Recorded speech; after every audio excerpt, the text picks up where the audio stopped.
আসসালামু আলাইকুম। কাউরান বাজার মেট্রো স্টেশন থেকে বলছি। সাথে আছে আমাদের বিশিষ্ট সাংবাদিক রেমান সিকান্দার এবং সে বিশিষ্ট টকশো উপস্থাপকও বটে। আজকে আমরা রেমান সিকান্দারকে নিয়ে আমরা যাব মিরপুর 10 নাম্বার মেট্রো রেলটা আপনাদেরকে পুরোপুরি দেখাবো আমাদের এই যাত্রার মাধ্যমে। যদিও আপনারা এর আগে মেট্রো রেল দেখেছেন বাংলাদেশে ঢাকা শহরে, কিন্তু আমি আপনাদেরকে দেখাবো আমার চোখে মেট্রো রেল। আমার চোখে মেট্রো রেল দেখতে কেমন, চলুন দেখা যাক। এটা মেট্রো স্টেশনের কারওয়ান বাজার স্টেশন। আমরা এখন প্ল্যাটফর্মে উঠছি।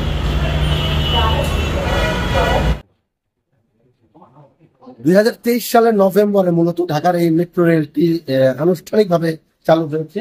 এখন পর্যন্ত দেখতে পাচ্ছেন যে উত্তর থেকে শুরু করে উত্তরা সেন্টার, উত্তরা দক্ষিণ, পল্লবী, মিরপুর 11, মিরপুর 10, কাজীপাড়া, সরাপাড়া, আগারগাঁও, বিজয় সরণি, ফার্মগেট, কারওয়ান বাজার, শাহবাগ, ঢাকা বিশ্ববিদ্যালয়, বাংলাদেশ সচিবালয়, মতিঝিল হয়ে কমলাপুরে কিন্তু গিয়ে যদি শেষ হচ্ছে, এখন কমলাপুর পর্যন্ত যায় না, এখন মতিঝিল পর্যন্ত স্টেশন যায়। আরো বর্ধিত হবে। এখন যে রুটটি রয়েছে এই রুটটি হচ্ছে উত্তর থেকে মতিঝিল পর্যন্ত। এই মেট্রো রেল প্রতিদিন সকাল 7:15 থেকে রাত 9:30 পর্যন্ত চলাচল করে আর কি এই পুরো শহরে। যানজট শহর হওয়ার কারণে মেট্রো রেল কিন্তু এই শহরের নগরবাসীদের জন্য এক ধরনের আশীর্বাদ বলা যায়। আমরা অনেক যাত্রীর সঙ্গে কথা বলেছি, যেটি তারা স্বীকার করেছে এবং বলেছে। এই স্বয়ংক্রিয়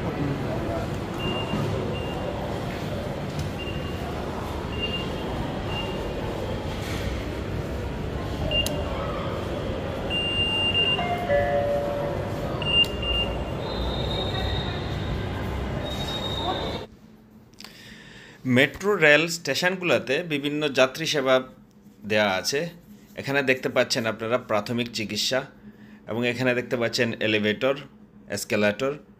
তারপরে এখানে দেখতে পাচ্ছেন পাশেই বড় বড় বিল্ডিং। এখানে আসলে আমার মনে হলো, প্রথমে যখন আসলাম মনে হলো লন্ডনের কানারি ওয়ার্ফের মতো। তো আমি যেই কাউরান বাজার দেখে গেছি, এখন সেই কাউরান বাজারকে আসলে দেখলে চেনাই যায় না।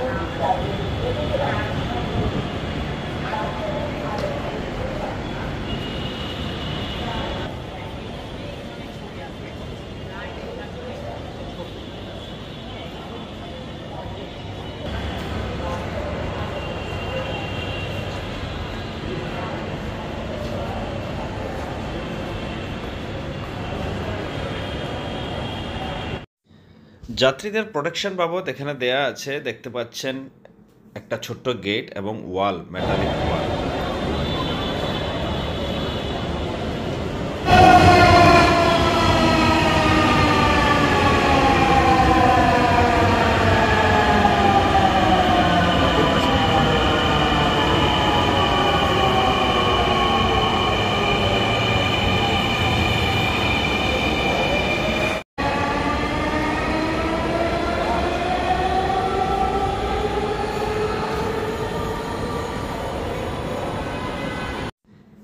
এখানে দেখতে পাচ্ছেন সবাই একটা নিজস্ব দূরত্বে দাঁড়িয়ে আছে, মেট্রোর জন্য অপেক্ষা করছে।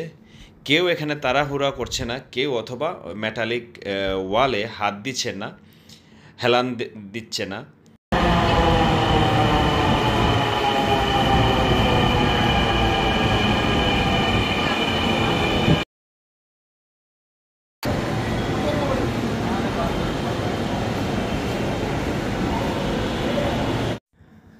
যেহেতু এই পুরো সপ্তাহটা কোঠাভিত্তিক আন্দোলন চলছে, সেজন্য দেখতে পাচ্ছেন আমাদের মেট্রোটা পুরাই ফুল। কিন্তু সবসময় কিন্তু এত ফুল থাকে না। আজকে বেশি মানুষ দেখা যাচ্ছে শুধুমাত্র কোঠাভিত্তিক আন্দোলনের জন্য।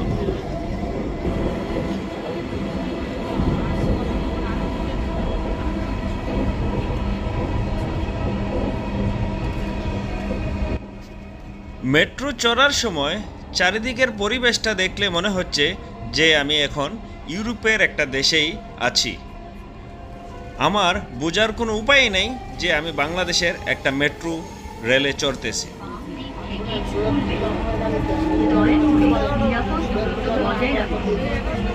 বিজয় সরণি। Doors will open on the left.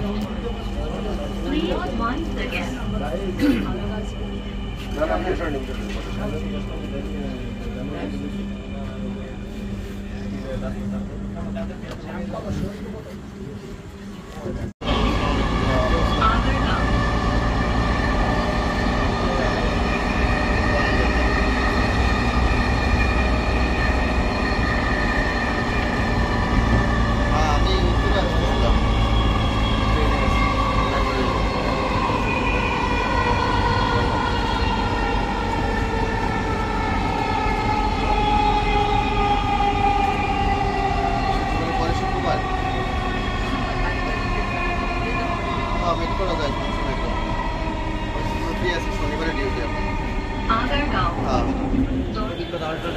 চলে যায় আপনি বুঝে না কি কি আপনার অভিজ্ঞতা দেখা কি কি চ্যালেঞ্জিং হয়, কি কি চ্যালেঞ্জ আপনারা নেন, কি কি? এখানে মূলত আমরা আমি আছি 1 বছর। আমার নাম কামরুল হাসান। এখানে মূলত ওই যে দাগ আছে, নির্দিষ্ট একটা দাগ আছে, হলুদ দাগ। তো হলুদ দাগটা আপনি পলিসি মনে করা যাবে না। আর একটা আছে আপনার ইয়েতে হাত দেওয়া যায় না। হাত দেওয়া যায় না, ওখান থেকে আমরা বেরোতে থাকি। আর একটা আছে আপনার অনেক যাত্রী হয়, তারা কি কথা শোনে নাকি হাত দেয়? হাত দেয়, হাত দেয় না? আসে হাত দেয়। তারপরে আপনার অনেকগুলো যাত্রীর সাথে হয়, বন্ধ হয়ে গেছে যেমন বাকি দিন শুনে বা হাতে আনতে হয় দিকে। অ্যাক্সিডেন্ট হয়েছে কোথাও? আমরা তা আসলে এই যে দিনটা এবারে দেখছেন উনি আইন শৃঙ্খলা বাহিনী আনসার সদস্য, আনসার ব্যাটালিয়নের সদস্য, ওনারা দায়িত্ব পালন করছেন। উনি বলছিলেন 1 বছর উনি এখানে আছেন, মূলত মানুষকে অ্যাওয়ারনেস ওনারা করছেন। মানুষের বাঁশি দিতে হচ্ছে, মানুষের হাত দিয়ে সরিয়ে দিতে হচ্ছে, তারপরে মানুষ মানছে না। ওই যে হলুদের দাগ আছে আপনার দেখানো, যে হলুদ যে দাগটা আছে না, হ্যাঁ, হলুদ দাগটা, হ্যাঁ। রিস্কি আর কি। হ্যাঁ হ্যাঁ হ্যাঁ, ফলে ওই রিস্কি জন্য যদি না যায় সে ব্যাপারে তারা সতর্ক করে। এছাড়া মানুষের সার্বিক নিরাপত্তার বিষয়টি আপনারা দেখেন, তাই তো? যে নিরাপত্তার বিষয় কী কী দেখেন? যেমন এখানে আপনার অবৈধ গ্যাস সিলিন্ডার, বিভিন্ন মালামাল, বাড়ি জিনিস, আপনার বাড়ি জিনিস, গ্যাসের সিলিন্ডার, মাছ, মাংস, পচনশীল জিনিস যেগুলি নেওয়া নিষেধ, অনেকে না বুঝে নিয়ে চলে আসে। অনেকে তো প্রথমবার ট্রাভেল করছে, সেটা হ্যাঁ, হ্যাঁ, হ্যাঁ। এতে তো মেট্রো রেলের পরিবেশটা দূষিত হবে। এই জন্য এটা ওনারা সতর্ক করে আর কি। এই তো বিষয়টা। কারোর সাথে ঝগড়া হয়েছে এর মাঝে? অনেকের সাথে তো হয়, ওরকম হয়। ঝগড়া হয় না? এই বেটা তুই বেশি বোঝাস, তুই খালি দোষ ধরস, হয় না? বলে অনেকক্ষণ বলে তো বলে আমরা আছে এখানে নিয়ে কথা নাই, ওনাকে না বুঝলে বলে দিয়েছে তার মাথায় ইয়ে করে নেওয়া যাবে। জি, যেহেতু ওনারা আইন শৃঙ্খলা দায়িত্ব আছে, ওনারা মাথা গরম করার সুযোগ নেই। হ্যাঁ, সেজন্য পাবলিককে বুঝে বুঝাই দিতে হবে, হ্যাঁ। বিষয়টা সুষ্ঠুভাবে হয়, সেই বিষয়টা ওনারা দেখে রাখে। ধন্যবাদ ভাই আপনাকে, কামরুল ভাই। This train is bound for বাংলাদেশের পুরাতন এয়ারপোর্ট।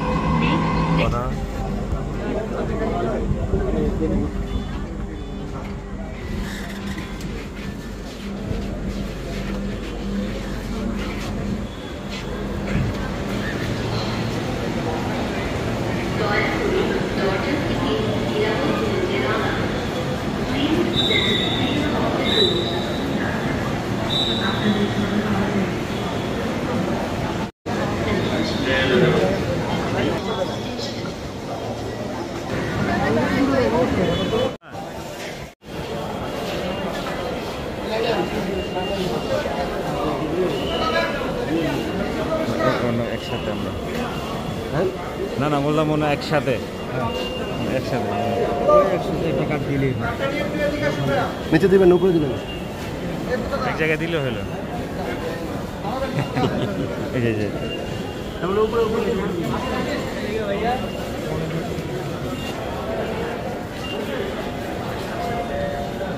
দেখতে পাচ্ছেন টিকেটের সিরিয়াল, মানুষের যাতায়াতের আগ্রহ টিকেটের সিরিয়াল দেখে।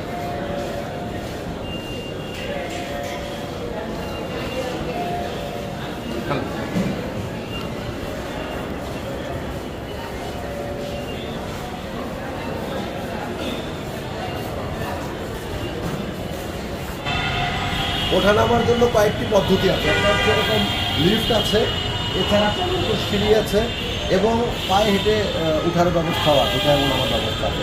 যেহেতু প্রচুর মানুষ একসঙ্গে ওঠার চেষ্টা করে, ফলে পায়ে হেঁটে যে সিঁড়িগুলো সেগুলি বেশি ব্যবহার হয়। লিফটের ধারণ ক্ষমতা তুলনামূলক অনেক কম।